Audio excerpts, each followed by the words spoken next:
we're gonna start with just reviewing kind of what's happened so far. So I know it's been a long weekend since we were all here. So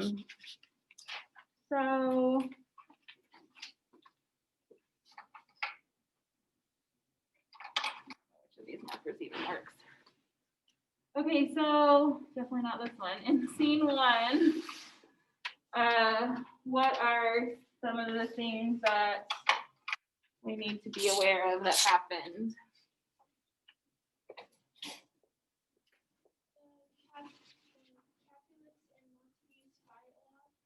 Good, so there's like this big street fight, right, between the Capulets and the Montagues. So we learn that they are enemies of each other. They've been enemies for a long time. Then what happens? The prince gives an ultimatum. Good.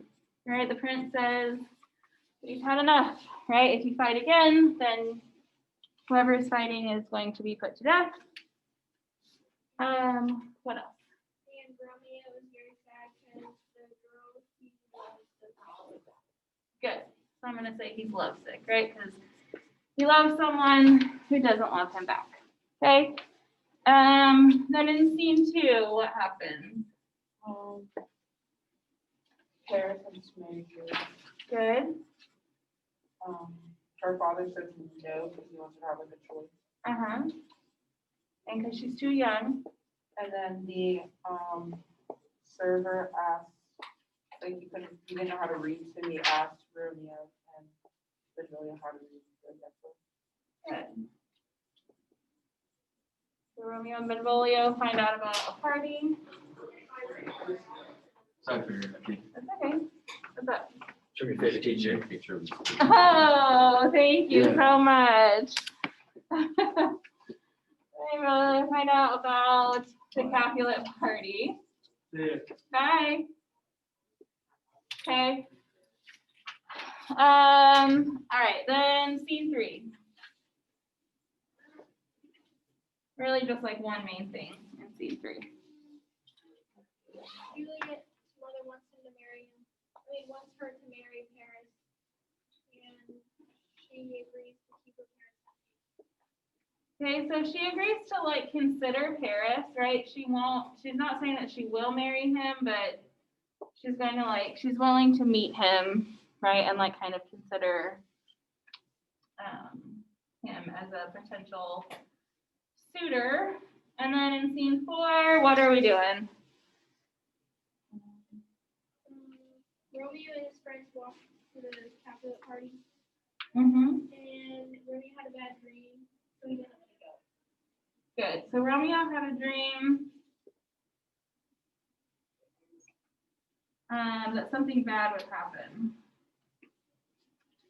either at this party or as a result of this party. Okay, so that's kind of where we are. Okay. All right. So the next scene is scene 5, and that is the end of this act. It is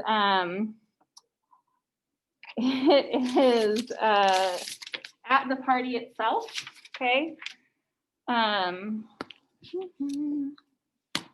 remote. So if you guys want to plug your computers, please follow along and pay attention. That would be great.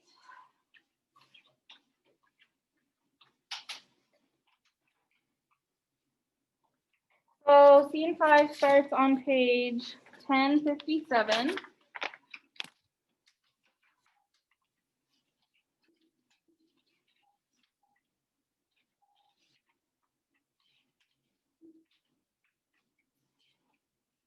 At the beginning of this scene, there are just some servants that are just like kind of talking as they're working. This would be kind of like a scene that would be sort of On comic sluggish hairs, relief. That's very loud. which once untangled much with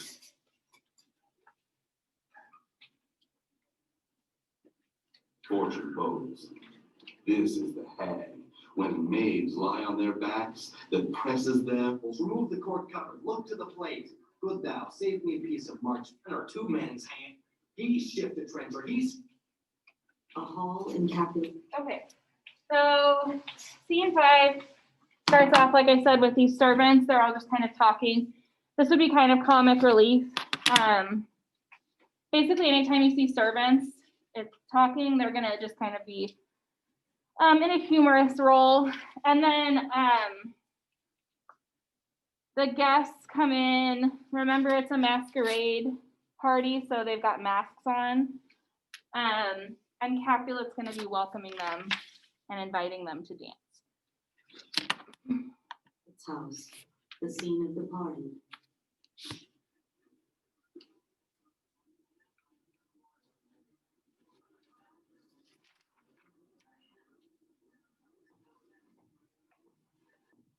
Where's Pot Pan that he helps not to take away?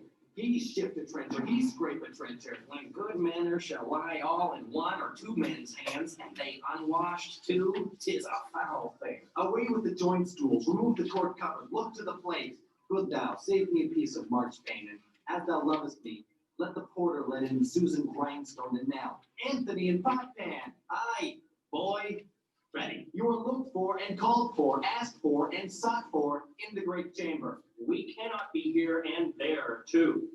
Surely, boys, be brisk a while, and the longer liver takes all. You see in the stage directions, all the like party guests start to come in. Juliet's there, all the other guests. Welcome, gentlemen. Ladies that have their toes unplugged with corns will have a bout with you. Aha, my mistresses, which you all will now deny to dance. She that makes dainty, she, I'll swear, hath corns. Am I come near you now? Welcome, gentlemen. I have seen the day that I have worn a visor and could tell a whispering tale in a fair lady's ears, such as would please. Tis gone, tis gone, tis gone. You're welcome, gentlemen. Come, musicians, play. A hole, give room and foot it, girls.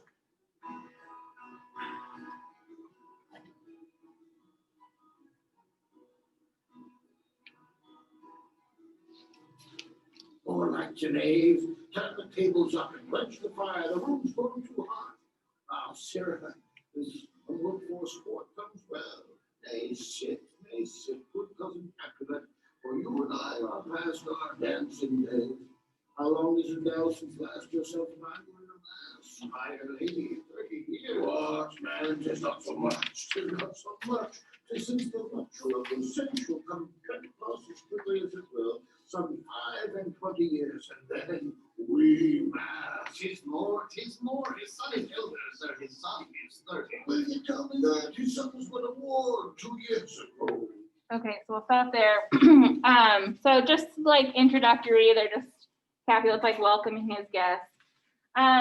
This seems a little bit tricky just because like they're all together, right? It's like a party, so like you just kind of have to really visualize in your mind like where people are, use your footnotes.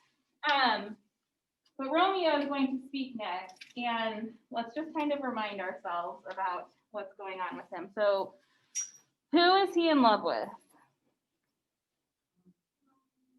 Rosaline, okay. She's the whole reason he came to the party, right? Because he wants to see her, because he was in love with her. So Benvolio has said, like, come to the party, see other pretty girls, you'll get over Rosaline. And Romeo's like, absolutely not. She's the most beautiful woman of all time ever, that's ever existed, right? So that's who he's all hung up on, okay? So just kind of keep that in mind. As well as the character traits that we talked about with him, like very emotional, kind of dramatic, okay? So just kind of keep that in mind. So in this next part, he sees Juliet from across the room, okay? So when he's talking, he's not talking about Rosaline, he's talking about Juliet because he's seen her from across the room. So just be clear that he's not talking about Rosaline, he has seen Juliet. What lady is that which doth enrich the hand of yonder knight? I know not, sir. Oh, she doth teach the torches to burn bright. It seems she hangs upon the cheek of night like a rich jewel in an Ethiop's ear. Beauty too rich for use, for earth too dear. So shows the snowy dove, trooping with crows, as yonder lady o'er her fellows shows. The measure done, I'll watch her place of stand, and, touching hers, make blessed my rude hand. Did my heart love till now? Forswear its sight? For I ne'er saw true beauty till this night. Okay, so Romeo, like 2 scenes ago, said that Rosaline was the most beautiful woman, not that he's ever seen, right? But that ever the sun had ever seen. And now what's he saying about Juliet? She's the most beautiful. Yeah. He says, I never saw true beauty till this night. Romeo's the worst, okay? So he's over Rosaline now. Forget her, okay? Because now he's seen Juliet. He says, she doth teach the torches to burn bright. So he's saying, like, she is so, like, beautiful, right? Like, she shows, like, the torches, like, how to burn brightly. He says, it seems she hangs upon the cheek of night like a rich jewel in an Ethiop's ear. What kind of figurative language do we have there? Okay, because we're using like or as to compare. Okay. He says that she's a snowy dove trooping with crows. So crows are like black birds, obviously, and doves are white. So he's saying like she stands out. Okay. So for your first question on your study guide, it asks like, what terms does he use to describe her? So that's what you really want to put down, like how she's like shining, how she's like a light in the darkness. She like stands out from others. Okay. However you want to put that. Okay. So she's basically like shining in the night. She stands out from everyone else.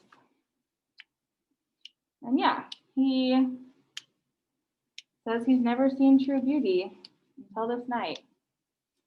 But we know that 2 scenes ago, he was saying the same thing about a different girl. We also know that he tends to be a little on the dramatic side, okay? So it's kind of another example of like, he just rushes in, right? Gets in over his head, kind of. Okay. So again, keep in mind, we're at this big party, right? So Tybalt overhears Romeo saying this, okay? Romeo's wearing a mask, so Tybalt doesn't recognize him visually, but he hears his voice and is like, oh, that's Romeo. Okay, so in this next part, he is going to kind of tell Capulet, like, hey, there's a Montague at our party. What do we know about Tybalt and his personality? He's very aggressive, right? He's like the fighter, okay? So how do we think he's gonna feel about a Montague being at his family's party? He's gonna be very angry. Very angry, okay? So he is going to tell Capulet there's a Montague there. So just kind of, I know there's not a stage direction, but Tybalt isn't like speaking to Romeo. He just like overhears him and recognizes him as a Montague. Yes, by his voice should be a Montague. Fetch me my rapier, boy. What, dares the slave come hither, covered with an antique face, to fleer and scorn at our solemnity? Now by the stock and honor of my kin, to strike him dead, I hold it not a sin. Why, how now, kinsman, wherefore storm you so? Uncle, this is Montague, our foe, a villain that is hither come in spite to scorn at our solemnity this night. Young Romeo, is it? 'Tis he, that villain Romeo. Content thee, gentle cuz, let him alone. But there's in my portly gentleman to say from your other brags of him to be a virtuous and well-governed youth. I would not for the wealth of all this town here in my house do him disparagement. Therefore, be patient. Take no note of him. It is my will, the which about respect show a fair presence and put off these frowns. And leave the scene assembled for a feast. It fits when such a villain is a guest. I'll not endure him. He shall be endured. What, goodman boy, I say he shall. Go to. Am I the master here, or you go to? You'll not endure him. God shall mend my soul. Don't make a mutiny among our guests. You'll be the man. My uncle, 'tis a shame. Go to. You're a saucy boy. Is it so indeed? This trip by chance to stay with you, I know what you must inquire me. Mary, 'tis done. Oh, well, say my heart, sir. You're a prentice. Go. Be quiet, or more light, more light. Shame, I'll make you quiet. What? Cheerly, my heart. Patience and force with willful color meeting makes my flesh tremble in their different greeting. I will withdraw, but this intrusion shall now seem sweet, convert to bitter gall. Okay, so Tybalt says to his uncle, hey, there's a Montague here. I want to fight him, right? Like, well, technically Lord Capulet overhears him like ranting about how there's a Capulet there, and he says, to strike him dead, I hold it not a sin. Okay, so Tybalt thinks that Romeo's there to like make fun of them, to like laugh at their party. And Capulet's like, wherefore storm you so? So like, wherefore means why. So he's saying like, why are you so upset? And that's when Tybalt tells him like, there's a Montague here. And what does Capulet say to Tybalt? Like, what does Capulet want Tybalt to do? Just leave it alone. Just leave it alone, right? He's like, at the bottom of page 1059, he says, Verona brags of him to be a virtuous and well-governed youth. Okay, so he's like, he's a good kid. I would not for the wealth of all this town here in my house do him disparagement. Take no note of him, it is my will. So he's like, just let it be, okay? Tybalt doesn't want to hear that, right? Because we know Tybalt's aggressive, he's a hothead, he's a fighter, like he senses that he's been insulted, so he's like ready to go. And so he kind of like talks back to Capulet, and Capulet gets kind of like mad at him, right? He's like, it's my house, so you will do what I want. And so like you can leave, right? So Tybalt agrees to leave, okay? Page 1060, line 89. I will withdraw, but this intrusion shall, now seeming sweet, convert to bitter gall. So Tybalt is going to leave, but do we think that he's going to let this go? No, he's going to hold on to this like a grudge, right? And want to get revenge against Romeo for doing this. So your second question on your study guide is when Tybalt is ready to seize Romeo and throw him out of the party, what does Capulet say to Tybalt? Okay, so like we said, just basically like leave him alone, let him be. Why? Because it's a party. Romeo has a good reputation. Like, you're not going to ruin this party by starting a big fight. And then Tybalt's reaction, like we just said, he's mad about it and he vows to get revenge. Okay, so there's sort of three parts. This is number 2. Capulet.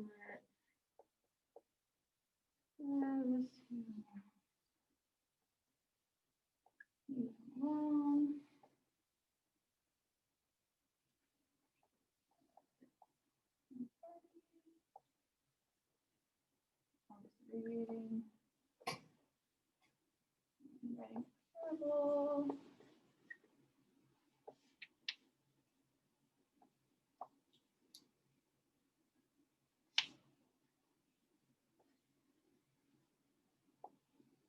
Sorry, you can't read this. Does not look good. Okay. You don't have to put these exact words, but these are kind of the three parts there, right? Capulet says leave him alone because it's a party, because Romeo has a good reputation, and then Tybalt leaves, but he is going to hold a grudge. Okay. All right. I don't know what happened to our lunch person, but it is time for you guys to go get lunch. So we will pause here and then come back after lunch and fight Romeo. And now Romeo has made his way across the dance floor and he is now talking to Juliet. Okay. In this little interaction that they're going to have, Romeo is he's using what we call an extended metaphor, which is where you just a metaphor that you extend, basically, you just continue using it. So he is comparing her to a temple or a shrine, and he's comparing himself to a pilgrim. So religious pilgrims would go on pilgrimages to these like different holy sites, these different shrines, and they would worship at the shrines and like kiss them, and then like the idea was that then they would be like blessed by whatever particular like person or shrine that was to, right? So if it was like a shrine to a certain like saint or something like that. So Romeo is going to be basically comparing himself to a shrine, and her to a shrine, and he is like the pilgrim that is going to like worship her. Okay, and they talk a lot about how their hands will meet, and so they're doing like, I don't know if you've ever seen like kind of like older like movies that are set in the olden times, you know, they do like these little dances where like they, you know, like they're like putting their hands together and they're like turning around each other. So they're dancing, and when we watch the movie, you'll see a good interpretation of it. Okay. Beauty. And sometime comes she with a touch. Touching hers make blessed my rude pilgrims, ready stand to smooth that. Am I the master here, or you man? Why, uncle, 'tis a shame. Go to, Mary. 'Tis time. Well said, my heart, sir. You're apprentice. Go. Okay, this is like line 85, 86, 87. Shame on your quiet heart. Cheerily, my heart. Patience and forceful, willful color meeting makes my flesh tremble in a different greeting. I will withdraw, but this intrusion shall now seem sweet, convert to bitter gall. If I profane with my unworthiest hand this holy shrine, gentle fine as this, my lips to blushing pilgrims ready stand to smooth that rough touch with a tender kiss. Good pilgrim, you've drawn your hand too much, which manly devotion shows in this. For saints have hands that pilgrims' hands do touch, and palm to palm is holy palmer's kiss. Have not saints lips and holy palmers too? Aye, pilgrim, lips that they must use in prayer. Oh, then, dear saint, let lips do what hands do. They pray. Grant thou, lest faith turn to despair. Saints do not move, though grant for prayer's sake. Then move not, while my prayer's effect I take. Thus from my lips, by thine my sin is purged. And have my lips the sin that they have prayed. Sin to my lips. Oh, Christ, I sin to you. Give me my sin again. You can stop the book. Okay, sorry, I'll stop there. Okay, so they keep going back and forth about this. Yes, he is using this metaphor, like I said, in line 93. My lips, two blushing pilgrims ready stand to smooth that rough touch with a tender kiss. So even though he's not saying my lips are two blushing pilgrims, like it's implied that that's what he means. Okay, so that's a metaphor. Line 101, he says, oh, then dear saint, let lips do what hands do. They pray, grant thou, lest faith turn to despair. So he's saying that like hands go like this, right? If you're praying. And so he says that their lips should do that, right? And so then they kiss and they're in love. Everything's wonderful, okay? Do they know who each other are? It's like a weird way that I just said that, but yeah. He doesn't know that she's a Capulet. She doesn't know that he's a Montague, right? They just saw each other and they're like, love at first sight. Or infatuation at first sight, perhaps. Adam, your mother craves a word with you. What is your mother?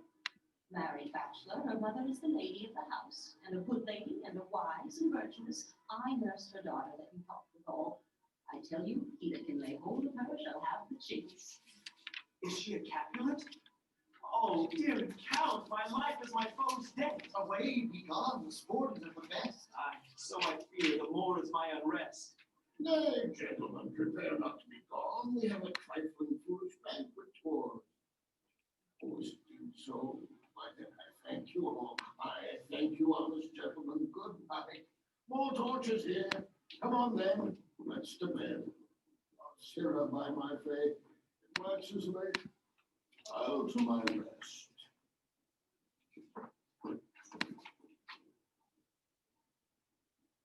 Come hither, nurse. What is yon gentleman, the son and heir of old Tiberio? What's he that now is going out of door? Marry that, I think, beyond Petruchio. What's he that follows there, that would not dance? I know not. Go ask his name. If he be married, my grave is like to be my wedding bed. His name is Romeo, and a Montague, the only son of your great enemy. My only love sprung from my only hate. Too early seen, unknown, and known too late. Prodigious birth of love it is to me that I must love a loathed enemy. What's this? What's this? A rhyme I learned even now when I danced withal. Juliet! Anon, anon! Come, let's away. The strangers all are gone. Okay, so that is the end of the scene. So how do they find out? How does she find out that he's a Montague, and how does he find out that she's a Capulet? From the nurse. Okay, good old nurse, right? So she tells Romeo that Juliet's mother is the lady of the house, and then Juliet asks her to go find out who that was, and she finds out that he's Romeo and a Montague. Okay, so this is potentially problematic, right? For a number of reasons. So Romeo, in typical dramatic Romeo fashion, at the bottom of page 1061 says, "My life is my foe's debt." So he's saying like that, you know, he's so in love with her, like she's his whole life, but like he owes that now to his enemy. Juliet, similarly, at the bottom of page 1062 says, "My only love sprung from my only hate. Too early seen unknown and known too late." Okay, so she's saying here basically that like she has fallen in love with him, and that so my only love, right? He's the only person that she loves. Sprung from my only hate. He's from a family that she is supposed to hate. And too early seen unknown and known too late is like, it's too late. Like I am in love with him, and so now it's too late, right? It doesn't matter that he's a Montague. Despite the fact that like they've known each other for 10 seconds and like, kissed a couple times and that's it, right? So, you know, you can argue whether this is true love or just sort of infatuation, but they certainly think that it's true love. So for your summary, you want to be sure that you mention that, you know, Romeo and Juliet have met, they are in love, they find out, you know, their identities, but then also don't forget about this issue with Tybalt, because it is going to come up again and be extremely problematic. So he's definitely not going to forget that Romeo came to this party, right? And because of his nature, he's going to think that Romeo was like trying to do something bad, right? Like trying to make fun of them, couldn't possibly think that like they were just trying to go to a party to have fun, right? Any questions on Act 1?